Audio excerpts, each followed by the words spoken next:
Michel Foucault was not the kind of philosopher who sat back and asked abstract questions about truth or beauty. He wanted to uncover the hidden structures that control our lives, the prisons, the schools, the hospitals, even the language we use. He believed that power is everywhere, and to understand society, we must see how power and knowledge are connected. Born in 1926 in France, Foucault grew up in a world scarred by war and authoritarianism. He studied philosophy and psychology, but he was restless, always searching, always questioning. He was brilliant but also troubled, battling depression for much of his life. These struggles gave his philosophy a raw edge, as he understood firsthand how systems can shape, break, or control individuals. One of his most famous ideas was that knowledge is never neutral. What we call truth is often created by those in power to maintain control. For example, the way societies define madness or criminality isn't just medical or legal, it's political. By labeling people as insane or criminal, society builds systems to isolate and control them. Foucault also studied prisons.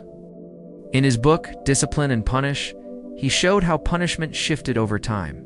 From public executions to the prison system we know today, he argued that prisons weren't just about locking people away, but about creating discipline, surveillance, routines, exams.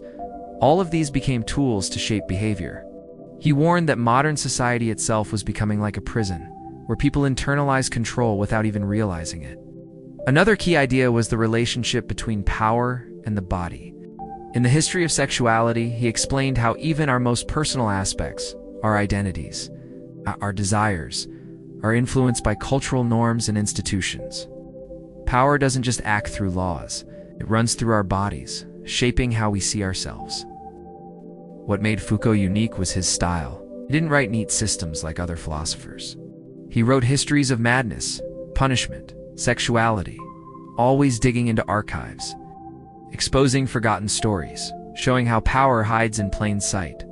His method inspired generations of thinkers in philosophy, sociology, politics, and cultural studies. Foucault's life was as unconventional as his work. Openly gay at a time when it was risky, he lived freely and often provocatively.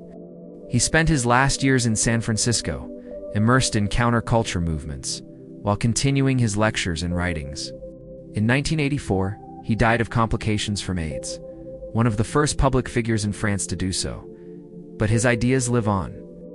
Every time we question authority, every time we ask who benefits from a so-called truth, every time we look at systems of power with suspicion, that is Foucault's influence.